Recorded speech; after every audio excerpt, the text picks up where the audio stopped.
Hola, ¿qué tal? Lamento el retraso esta semana, pero estoy de baja médica y me ha costado bastante centrarme y documentarme sobre el caso del que os vengo a hablar hoy.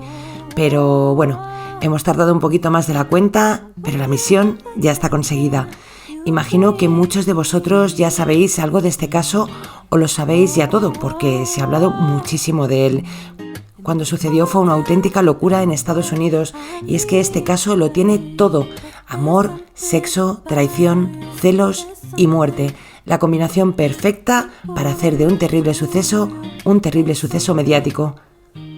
Hoy vengo a hablaros de una de las asesinas más odiadas de Estados Unidos y gracias a la cual el término narcisismo comenzó a formar parte del vocabulario de toda una nación. Como siempre, gracias a todos por estar ahí. Mi nombre es Susana García, estáis escuchando Más allá del crimen y hoy vengo a contaros la historia de Jodi Arias. Comenzamos.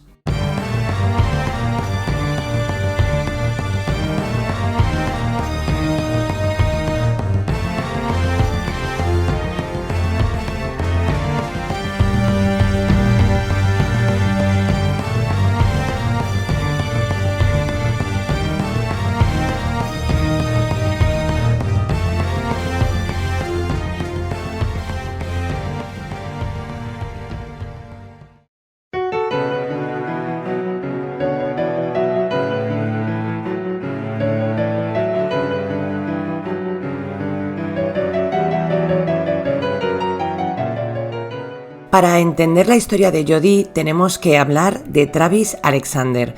Travis era uno de 8 hermanos. Sus padres eran adictos a las metanfetaminas y básicamente pasaban de sus hijos. Podían tirarse días durmiendo y sin preocuparse lo más mínimo de cubrir las necesidades básicas de los chavales. Travis y sus hermanos vivían básicamente de lo que encontraban por la casa: latas, restos tirados a la basura. Según el chico se iba haciendo más mayor, sabía que no podía seguir viviendo bajo esas condiciones y decidió irse a vivir con su abuela a California. La abuela de Travis era mormona y fue así como el chico comenzó a meterse en el movimiento de los santos de los últimos días, o también conocido como mormonismo. Cuando se graduó decidió dar un paso más y se trasladó a la ciudad de Mesa, en Arizona, donde se encuentra uno de los templos mormones. Una de las exigencias o requisitos o bases de su religión, como queráis llamarlo, es que el sexo está prohibido hasta el matrimonio. De hecho, en esta religión, el sexo antes del matrimonio es el segundo pecado más grave tras el asesinato. Travis empezó a trabajar para una empresa de organización piramidal y le iba bastante bien. Tenía labia, era buen vendedor y era un chico atractivo. Como dirían algunos de sus compañeros, solo le faltaba una pareja. Personalmente no entiendo que el hecho de tener pareja sea la culminación de vida o éxito de alguien, pero bueno, el caso es que a Travis parece que le faltaba una esposa para tenerlo todo. Incluso él, en algunas charlas de las que ofreció, hablaba de su soltería y animaba a las chicas a ir a por él. Parece que el chico tenía ganas de dejar de ser virgen y comenzar una vida en pareja. En el año 2006, la empresa de Travis organizó una convención en Las Vegas donde invitaron a sus empleados para darles charlas, para motivarles. Una de las noches, un grupo de empleados había quedado para cenar. A esa cena, por supuesto, acudió Travis. Y a esa cena también acudió Jodi Arias. Jodi era una chica de 26 años de cuya infancia y adolescencia no hay demasiada información. Lo poco que se sabe, según algunos compañeros de la época, es que Jodi era una chica bastante normal, con una vida muy normal. Según las declaraciones de la propia Jodi, su infancia fue más o menos bien, pero según se iba haciendo más mayor, sus padres se iban haciendo más agresivos con ella. Declaraciones que sus padres nunca han admitido. De hecho, todos los términos que se emplean para hablar del estado mental de Jodi no son realizados por psicólogos o psiquiatras expertos. Términos como narcisista, bipolar, borderline, mentirosa patológica, sociópata. Algunos expertos encajan algunas de las características de la personalidad de Jodi dentro de un desorden mental, pero hay algo fundamental aquí, y es que para poder considerar a alguien como un sociópata debe de haber una condición clave, y es su pasado, es decir, que sea reiterativo. Salvo que haya información que no se sepa, técnicamente Jodi no encajaría en el perfil de sociópata, ya que no tiene antecedentes, repito, que se sepan. De Jody se sabe que a los 14 años sus padres encontraron en su habitación un cultivo de marihuana y que según estos fue una adolescente bastante complicada, pero sin evaluación psiquiátrica y basándonos solo en lo que sus padres dicen, porque lo que dice Jody hay que cogerlo con pinzas, nos vamos a quedar con que era una chica normal con algunos problemas de conducta, llamémosla rebelde. Tan rebelde que incluso sus padres le quitaban la batería del coche para que no se escapara de casa. Pero ni con esas. Jody no terminó los estudios y una noche cogió algunas de sus pertenencias y viendo que ese día la batería del coche estaba intacta, cogió, se montó y desapareció. Tenía 19 años. A Jody le apasionaba la fotografía y era una de esas chicas que siempre tenía que tener un novio. Dejaba uno y cogía otro.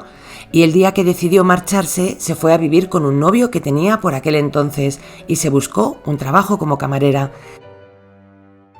La relación entre ambos era de esas relaciones donde se dejan y se cogen cada 2 por 3.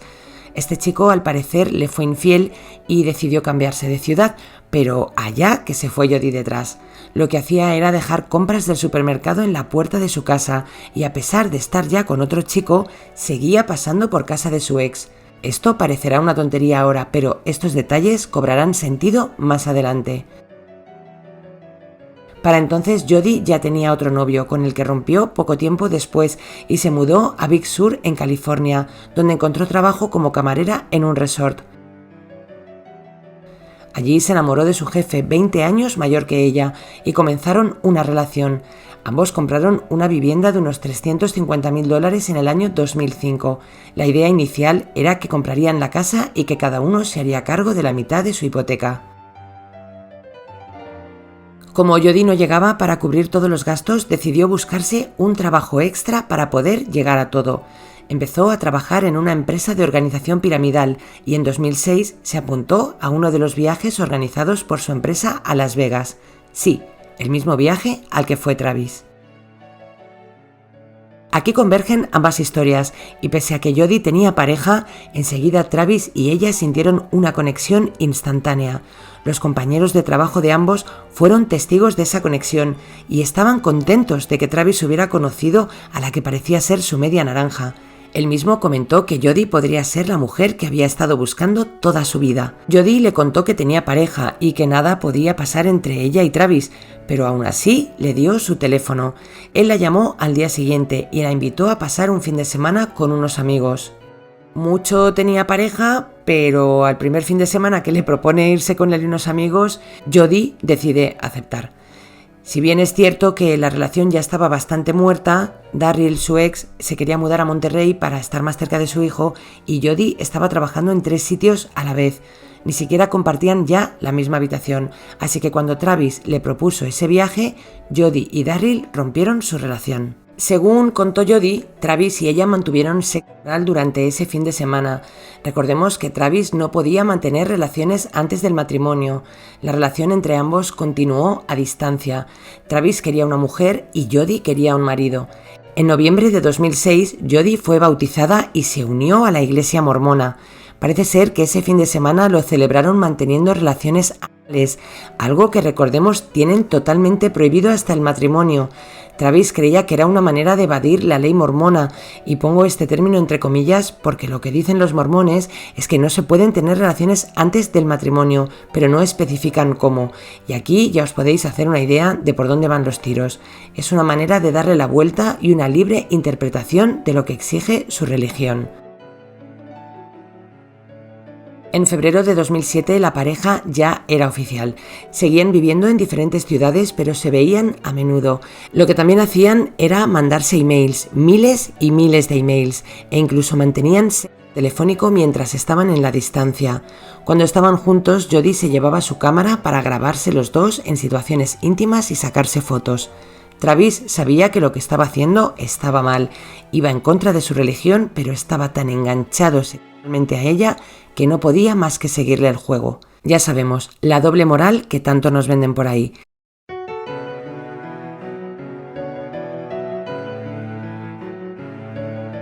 Tres meses después, las relaciones entre ambos ya eran completas. De hecho, su relación se basaba básicamente en eso.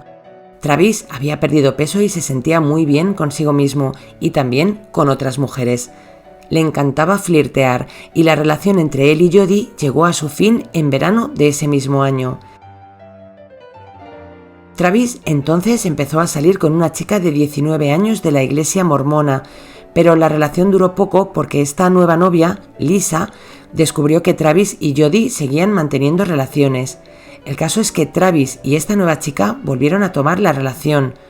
Lo sé, es un poco lioso y hasta este punto, y por la información que tenemos, tanto Jody como Travis son tal para cual. Para este momento, Jody se había obsesionado con Travis, si no lo estaba ya. Le seguía a todas partes, le leía los correos electrónicos. Los amigos del chico estaban bastante preocupados y le habían alertado de que tuviera cuidado con ella. Se estaba volviendo cada vez más posesiva, escuchaba tras las puertas, era como tener a la CIA constantemente encima. En ese momento, Travis abrió los ojos y decidió romper con ella. Pero Jody no se daba por vencida y le contó a Travis que tenía miedo, que había alguien que la estaba espiando y que incluso recibía emails amenazantes. Y el siguiente paso que da es irse a vivir a 10 minutos de Travis, pero sin decirle nada a él. Los únicos que sabían que se mudaba a Mesa eran sus padres, con quienes hablaba de cuando en cuando, a quienes les había dicho que estaba planeando casarse con Travis, cosa que no era cierta. En este punto ya somos bastante conscientes de que Jody es muy mentirosa y Travis no es un buen mormón. Se pasa la religión por el arco del triunfo y la tunea y le da forma a su antojo. Seguimos con la historia. La idea que tenía Jody era darle una sorpresa una vez que ya se hubiera trasladado, pero cuando fue a casa de Travis vio que él estaba con Lisa, la chica con la que mantenía una nueva relación. Esto no le sentó demasiado bien y comenzó a espiar todo lo que hacía su ex. Lo más sorprendente es que se colaba en su casa por la puerta de acceso que tienen los perros y gatos. La relación seguía siendo igual de tóxica, porque si bien es cierto que cuando Travis se enteró de que Jody entraba en su casa, le prohibió acercarse otra vez, pero al mismo tiempo seguía manteniendo relaciones con ella. Todos los mensajes que se transmite esta pareja son contradictorios. El enganche emocional y sexual que tienen impide que se separen realmente. Es una relación tóxica, toxiquísima. Para que os hagáis una idea, cuando Jody le contó a Travis que no tenía trabajo, él le ofreció un trabajo limpiando su casa y le entregó un uniforme de limpiadora de esos que son un poco sexys. Seguían con la misma relación tóxica de siempre. Se retroalimentaban el uno al otro y al final una relación es tóxica pues porque ambos lo son. Esto es como lo de dos no discuten si uno no quiere. Que tu pareja, ex o como queráis llamarle, se meta en tu casa, aparezca escondida dentro de un armario, porque sí, estas cosas las hacía Jody, te vigile con quién entras o sales o te espíe los correos, es motivo para estar un poquito asustado. Pero Travis no solo no estaba asustado, sino que volvía con ella y mantenía relaciones. A ver, hay que ser consecuentes y el mensaje desde luego es el equivocado. Travis estaba premiando la actitud de Jody y por tanto Jody no se iba a quedar ahí. Jody incluso amenazaba a la nueva pareja de Travis, quien para este momento cree que ya, la situación ha llegado a su tope máximo y finalmente decide poner fin a su relación con Travis. En febrero de 2008, Travis conoció a Mimi y aunque ella en un principio no quería tener una relación sentimental con él, sí que hicieron muy buena amistad. Pero él sí estaba interesado en Mimi y quería ganar puntos con ella para que pudiera conocer cómo era él en realidad. Así que decidió invitarla a uno de los viajes de empresa, esta vez a Cancún. El viaje estaba previsto para junio. A finales de mayo, Jody y Travis tuvieron una fuerte discusión en la que se dijeron de todo. Él la llamaba constantemente, pero formaba un poco parte de su rutina como pareja, entre comillas. Y por esas mismas fechas, qué casualidad, alguien entra a robar a casa del abuelo de Jody y se lleva la pistola. Solo la pistola. Días después, el 2 de junio, Jody hizo un viaje de 1 hora para alquilar un coche. Teniendo sitios de alquileres de vehículos cerca de su domicilio, lo extraño es que hiciera tantos kilómetros. Además, rechazó el primer coche que le ofrecieron por ser rojo. Su plan era ir a visitar a su nuevo novio, con quien había quedado el día 4 en Utah, pero Jody no llegó hasta el día 5. El 9 de junio era el día en que Travis y Mimi tenían previsto su viaje a Cancún, pero Mimi llevaba días sin saber nada de él. Preocupada, habló con sus amigos, quienes tampoco sabían nada de Travis, así que se dirigieron todos a casa del chico. El coche seguía en el garaje. Encontraron en la casa a su compañero de piso, quien les aseguró que Travis estaba en Cancún, pero ellos le afirmaron que no había cogido el vuelo y que estaban preocupados.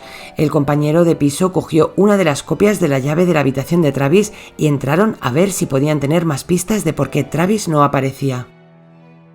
Antes de entrar en su habitación, encontraron una mancha de sangre. En este momento, Mimi decidió que no quería entrar y que se quedaba fuera. Cuando los amigos de Travis y su compañero de piso entraron, descubrieron que había sangre por todas partes. El cuerpo de Travis estaba en su baño, en posición fetal y cubierto por un gran charco de sangre. Es Mimi la que llama al 911. ¿Qué está pasando? Un amigo nuestro está apuñalado en su habitación. No sabíamos nada de él desde hace tiempo. Creemos que está muerto. Sus amigos han entrado, pero yo no me he atrevido a entrar. ¿Le puedo pasar a una de las personas que han entrado? Hola. Hola, ¿qué está pasando? Sí, está muerto. Está dentro de su cuarto de baño, dentro de la ducha. ¿Sabes lo que ha podido pasar? No tengo ni idea. Llevábamos sin saber de él desde hace unos días. Me han dicho antes que había mucha sangre. ¿Sabes si está saliendo de su cabeza? Está por todos sitios. ¿Sabes si ha sido recientemente amenazado por alguien? Sí, lo ha sido. Una novia que no para de molestarle, incluso le ha pinchado las ruedas del coche. ¿Sabe el nombre de esta ex?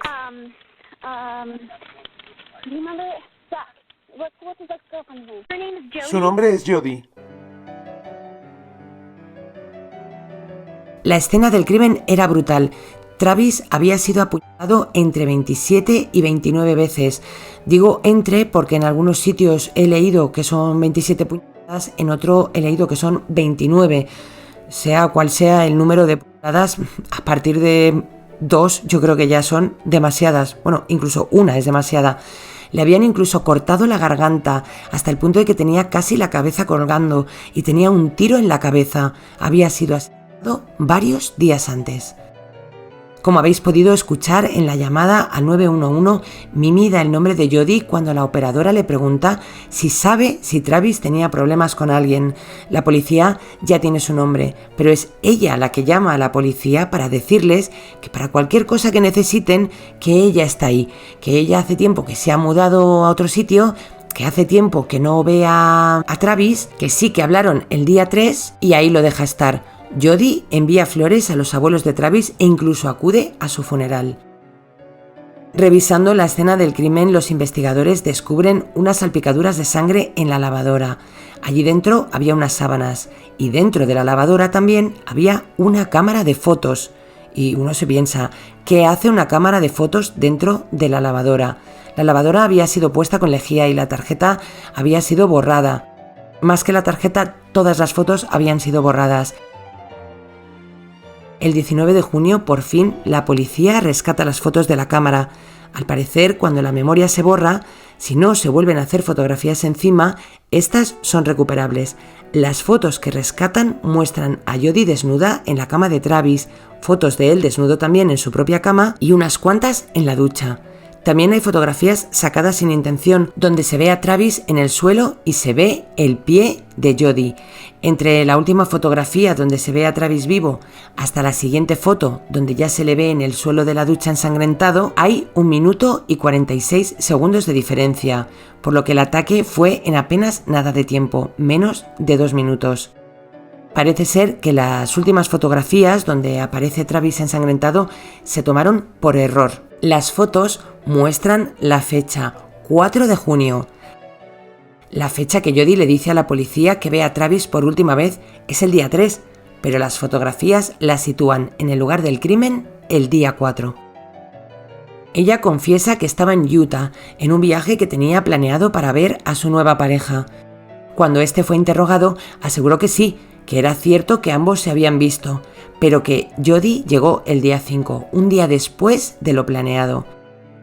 Por lo demás, él no sospechó nada. Jody parecía contenta con el viaje y pasaron buenos momentos. Nada le hizo sospechar que pudiera venir de haber asesinado a su ex, bueno, lo que fueran en aquel momento, porque la relación de estos dos ya daba más vueltas que un tío vivo. Encontraron también sangre de Jody en la escena del crimen, mezclada con la sangre de Travis, y la detienen para interrogarla. El personal de alquiler de coches declaró que el coche había sido devuelto sin las alfombrillas y que uno de los asientos tenía una mancha de esas que no se quitan, y parece ser que cuando Jody devolvió el coche ya no era rubia, sino castaña tirando a morena. El interrogatorio fue bastante surrealista. Mientras se queda sola en la sala, Jody se pone a cantar, hace el pino, se ríe en varias ocasiones. Cuando cree que uno de los policías va a entrar en la sala, se hace la dormida, y cuando nota que el policía ha pasado de largo, se vuelve a poner en posición normal. Estas imágenes dieron la vuelta al mundo. Están en internet y podéis verlas al completo. El policía que habla con ella es muy bueno y no le pasa ni media.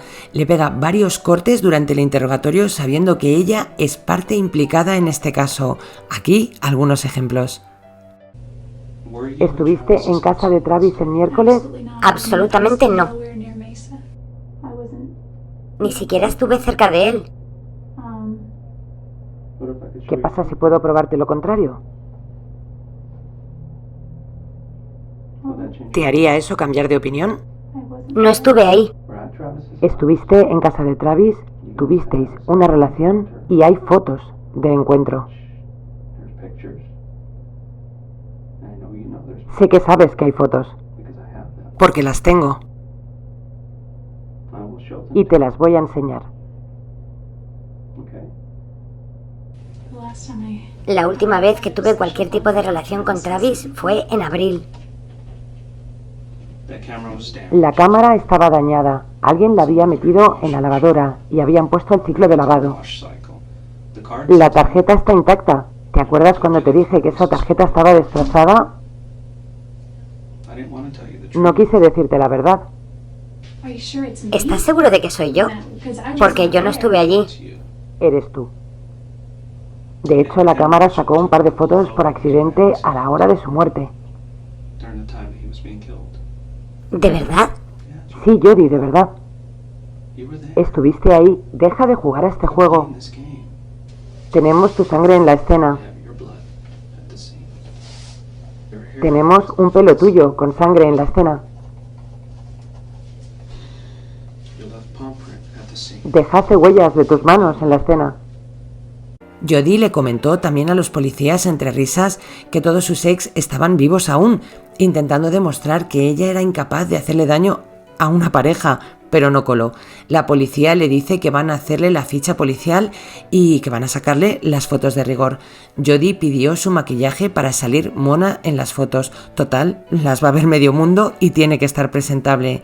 Y evidentemente se lo deniegan.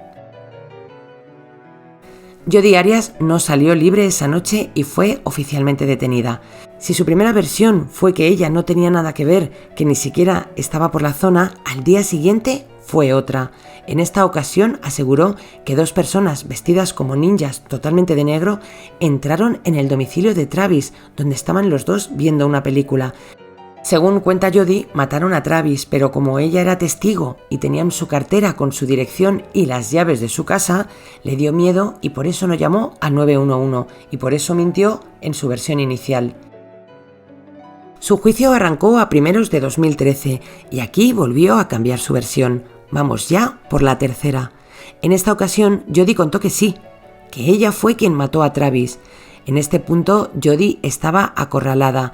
Las evidencias, como las fotografías en casa de Travis que la situaban en la escena del crimen a la hora del crimen, así como su ADN, tanto de cabello como de sangre, no le dejan más que la opción de declararse culpable. La expareja de Jody, aquel ex jefe con el que se compró una casa, declaró que Jody había pasado por su casa poco antes de dirigirse a la de Travis. Él sin saber que iba a casa de Travis a recoger 2 bidones de gasolina. La explicación que le dio fue que tenía que viajar hasta Utah a ver a su nuevo chico y que como tenía que atravesar el desierto, prefería llevar combustible y no arriesgarse a quedarse tirada con el coche, tal vez en un intento de hacer el viaje del tirón sin tener que parar en ninguna gasolinera y poder ser así reconocida pues por cualquier empleado de gasolinera o por las propias cámaras de videovigilancia. En esta ocasión sí confesó haberle matado, pero culpó a Travis y le presentó como un desviado, un pedófilo, un controlador y un maltratador, y que ella solo se estaba defendiendo. Presentó los emails que se enviaban, las conversaciones que mantenían para que el público y el jurado vieran que no era el buen mormón que decía ser. Y sí, Jodi grababa las conversaciones con Travis. Reveló que mientras éste se estaba duchando, ella le estaba sacando fotos y que la cámara se cayó al suelo, y entonces Travis se cabreó, lo que no está escrito, y la atacó, pero ella pudo coger un cuchillo casualmente y ya no recuerda nada. El cuchillo nunca fue hallado, tampoco encontraron la pistola. Aunque sí se sabe que el disparo fue realizado con un arma del mismo calibre que el que habían robado en casa de la abuela de Jodi. El jurado la declaró culpable, pero al no ponerse de acuerdo en la sentencia, el juicio fue declarado nulo. 2 años después, en 2015, después de otro juicio, tampoco se llegó a un acuerdo. En estos casos, cuando no hay un acuerdo sobre una sentencia, por 2 veces consecutivas, el juez puede decidir condenar a cadena perpetua o a cárcel de por vida con una pena máxima de 25 años al acusado.